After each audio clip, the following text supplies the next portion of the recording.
He walked in like he didn't care what they thought. But they'd already decided who he was. A man from the company everyone here whispered about, the one with glass offices, million-dollar contracts, and zero tolerance for mistakes. And now, here he was, in their modest open-plan office, holding a coffee cup like it was a shield. They didn't say it out loud. Not at first. But the way eyes followed him, the way half-smiles curved and faded when he looked up, he felt it. The rumors had already started before Ethan Hale set foot in the building. Some said he'd been fired for a huge screw-up. Others were sure it was a scandal. And one version, whispered like it was the truth, claimed he'd been caught stealing a client. Nobody knew he had walked away on his own terms. And nobody knew why. "Ethan Hale, welcome," said Linda Harper, his new manager. She didn't smile, just scanned him like she was inspecting a dented product she'd been forced to accept. "I'll introduce you to the team." Her tone was polite enough to be legal, but cold enough to make the point. "You're not one of us." She led him through rows of desks, stopping at two faces that lit up when they saw her. "This is Tony, this is Claire," Linda said. They both shook Ethan's hand, Tony gripping too hard, Claire smiling in a way that didn't reach her eyes. "You're the guy from Synergy Corp, right?" Tony asked. Ethan nodded once. "That must have been intense," Claire added. "Leaving a place like that." Her voice had that "I'm fishing for a story" lilt. Ethan just said, "Sometimes you have to leave to keep moving forward." He didn't elaborate. They didn't stop wondering. By lunch, he knew exactly who was in Linda's circle, and who avoided him just in case she was watching. The chatter dropped when he passed. Emails arrived late. The project files he'd been promised were still being updated. Even in the break room, the conversations died too suddenly when he walked in. Coffee mugs were clutched tighter, glances exchanged. It was death by 1,000 small cuts, nothing you could prove, but enough to bleed you dry. That afternoon, Linda appeared by his desk. "You'll be working on the Peterson account," she said. "It's tricky. The last person we put on it didn't last long." Her eyes dared him to ask why. He didn't. "I'll make it work," he said instead. From her office window, Linda watched him leave at 5. Tony leaned against her desk. "So, what's his deal?" Linda's smile was thin. "Doesn't matter. People don't leave Synergy unless they have to. Trust me, he's hiding something." And just like that, the unspoken verdict spread. Ethan Hale was guilty of something. They just had to find out what. The next morning, Ethan arrived 15 minutes early. The office was quiet except for the hum of the air conditioning and the faint clatter of keyboards from two early risers. He sat down, opened his laptop, and started going through the Peterson account notes. Half of the documents were missing. The rest were incomplete, accidentally, saved without the crucial data. By 9 o'clock, the place was buzzing. Tony strolled over, coffee in hand. "Morning," he said, leaning over Ethan's desk like a cat staking territory. "You find everything you need?" Ethan looked at the half-empty folder on his screen. "Not yet. But I will," he said evenly. Tony smirked. "Yeah. Peterson's a nightmare. Even our best guy crashed on that one. Good luck." An hour later, Claire stopped by. She glanced at Ethan's screen, her eyebrows lifting. "Oh, you're still on the first phase? That's ambitious. We usually have that done by now." Ethan didn't look up. "Quality before speed," he said, clicking through another corrupted file. "I'd rather get it right the first time." Claire's smile froze for a split second before she walked away. By midday, Linda called a quick team meeting. Ethan joined the circle of desks, sensing the subtle shift, the way people avoided standing next to him. Linda's voice was smooth as she went over weekly goals. Then, without warning, she turned to Ethan. Peterson's our most delicate client. We can't afford any mistakes, especially in transitions like this. Her eyes lingered on him just long enough to make the point. I understand, Ethan replied. I'll handle it. Linda gave a tight smile. We'll see. That afternoon, a small but telling thing happened. As Ethan was grabbing a coffee in the break room, he overheard two junior staffers whispering. Heard from Claire he's only here because no one else would take him. Makes sense. Why leave Synergy unless you were pushed? They went silent when they saw him. Ethan just walked past, coffee in hand, like he hadn't heard a thing. But inside, he filed it away. Every rumor. Every move. By the end of the day, Ethan had restored half the missing files himself. And not just restored, improved. Data was cleaner, patterns clearer. He wasn't rushing to prove himself. He was quietly building a case, one piece at a time. From across the room, Tony watched him with a frown. He's not cracking, he muttered to Claire. Claire glanced toward Linda's office, where the manager was watching too, her expression unreadable. Ethan shut down his laptop at 6, the last to leave. As he walked out, the Peterson account binder under his arm, he allowed himself the faintest smile. Let them think he was hiding something. The truth was, he was. But not the one they imagined. By Tuesday morning, the Peterson account was already looking different. Ethan had stayed late, cleaning up data sets, organizing reports, and filling in missing details that had been overlooked for weeks. When Linda stopped by his desk at 9:15, she expected to see him scrambling. Instead, he slid a printed draft toward her. What's this? She asked. Phase 1, he said simply. Finished. Ahead of schedule. Linda flipped through the pages, her eyes scanning the clean, color-coded charts. For a split second, she hesitated, but then the mask returned. Not bad. But let's see if the client agrees. An hour later, the Peterson team joined a video call. Ethan led the presentation with calm precision, answering questions without hesitation. He didn't brag, didn't over-explain, he just knew his work. Halfway through, one of the senior analysts raised an eyebrow. This is a big improvement from last month. Did you pull this together in 2 days? 2.5, Ethan said. Had some missing pieces to rebuild. Tony shifted in his chair. Claire pretended to be busy typing. By the end of the call, the Peterson rep was smiling. This is exactly the direction we needed. Let's move forward with your plan. After the meeting, 2 junior staffers approached Ethan's desk. Hey, good work in there, one of them said. Ethan just nodded. Thanks. It was small, but it was the first genuine acknowledgement he'd had since arriving. But Linda wasn't about to let that shift happen. That afternoon, during the weekly report, she mentioned the Peterson success, but not his name. The team's been working hard, she said. We've made progress with Peterson thanks to everyone's input. Ethan didn't react. Not even when Tony added, yeah, Claire and I were putting in late hours last week. He let them take the credit, for now. By the end of the day, word of the Peterson call had spread. A few more people smiled at him in the hallway. One even stopped to ask his opinion on another project. It wasn't friendship. Not yet. But it wasn't silence, either. At his desk, Ethan packed up slowly, aware that Linda was watching from her office.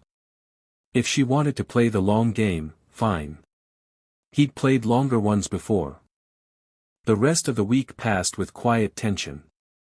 Ethan kept his head down, delivering solid work while Linda kept her little circle buzzing with side comments and subtle jabs. But something was changing, a few more colleagues had started asking for his input. He didn't smile much, but they noticed the difference. By Thursday afternoon, the office was unusually busy. A client workshop was happening in the conference room, and visitors moved in and out of the lobby. Ethan had just returned from grabbing lunch when he froze mid-step. Sitting on the lobby couch, flipping through her phone, was Maria. It had been months since he'd seen her. The last time, she'd been standing in the glass hallway of Synergy Corp., tears in her eyes as HR discussed her options. Options that meant losing the job that paid for her 2 kids' school and the tiny apartment she fought to keep. He remembered that day vividly, the look on their boss's face when Ethan had stepped in. "If someone has to take the fall, make it me," he'd said. "You'll hurt fewer people that way." HR had been all too happy to accept. Maria had kept her job. Ethan had handed in his resignation 2 days later. "Maria," he said now, walking toward her. She looked up, and her face lit up in a way that instantly cut through months of office ice.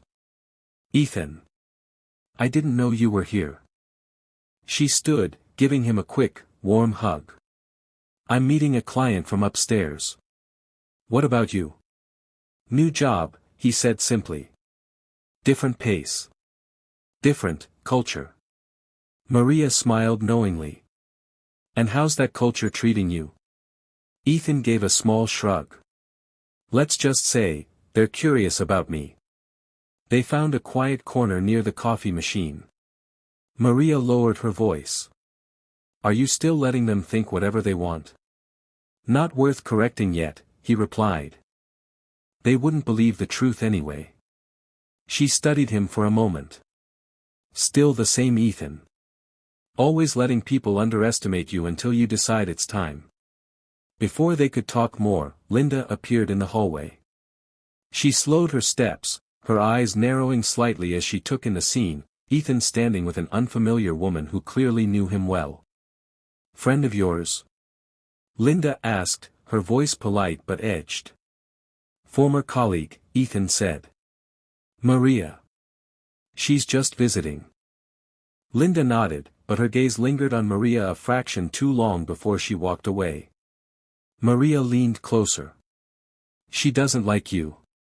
Ethan's smirk was faint. "She's made that clear." Maria touched his arm. "Don't let them push you out. You're better than that." Then she glanced at her watch. "I have to go, but, call me, okay? And if you ever doubt why you left Synergy, remember, it mattered. To me. And to my kids." He watched her leave, a rare warmth in his chest. For the first time since stepping into this building, he felt a flicker of something that had been missing. Not victory. Not yet. But purpose. Friday morning began with a calendar update. All staff meeting, 10 a.m. Ethan wasn't surprised. He'd learned by now that Linda liked to use all-hands gatherings as a stage. Sure enough, when he walked into the conference room, she was already at the head of the table, Tony and Claire flanking her like bookends. "Today," Linda began, "I want to review progress on all active accounts. Especially Peterson." Her tone made it sound like she was announcing a problem, not a success. Tony clicked a remote, and the screen lit up with Ethan's charts, but the formatting was off, key numbers missing. "These are the latest updates," Tony said. "But, some inconsistencies caught our attention." Ethan didn't flinch. "Interesting," he said. "May I?" He walked to the front, opened his own laptop, and within seconds projected the real version, color-coded, complete, airtight. "The version you saw," he said calmly, "was from 2 days ago. Here's the current data. I updated it last night after getting final figures from the client." There was a murmur in the room. One of the analysts raised a hand. "So, the errors we saw were from an outdated file," Ethan finished. His eyes flicked briefly toward Tony. "It happens when the wrong document is pulled." Tony's jaw tightened. Claire avoided eye contact. Linda tried to redirect. "Well, regardless, let's make sure communication is clear in the future." But the shift in the room was already happening. A few people who'd been silent all week were now nodding at Ethan, even whispering to each other. When the meeting ended, 2 team members stopped him in the hallway. "Hey, nice save in there," one said. "Yeah," added the other. "Peterson's lucky to have you on it." By afternoon, the atmosphere toward him had warmed noticeably, at least from the people outside Linda's circle. Emails arrived on time. A junior analyst even asked if she could shadow him on the next client call. It wasn't lost on Linda. From her glass-walled office, she watched him working, jaw tight. She could feel her control slipping, and she didn't like it. As the day wound down, Ethan's phone buzzed. A text from Maria. "Thinking about you today. Don't let them corner you." He glanced toward Linda's office. She was in there with Tony and Claire, voices low. Whatever their next move was, he knew it wouldn't be subtle. But neither would his. Monday morning felt different. The air in the office was heavy, charged. Ethan could feel it the moment he walked in, whispers cut short, glances darted his way. Linda was already at her desk, Tony and Claire leaning in close, their faces smug. By 10 o'clock, it started. Linda appeared at his desk, holding a printed email.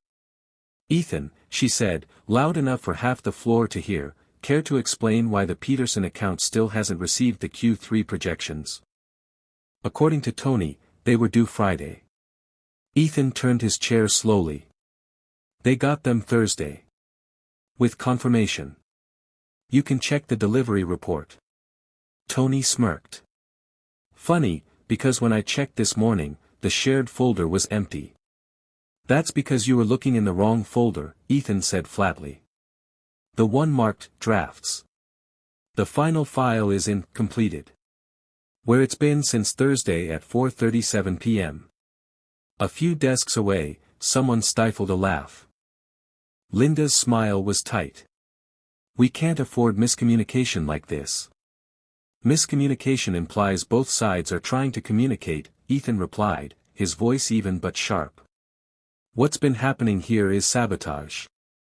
The room went quiet. Tony stepped forward. "Big word. Got any proof?" Ethan stood, meeting his gaze. "Every missing file, every outdated version, every accidental delay, all of it lines up with when you or Claire had access. So yes, I have proof." Claire's cheeks flushed. "That's a serious accusation." "So is undermining your own teammate to score points with your boss," Ethan shot back. For a moment, no one spoke.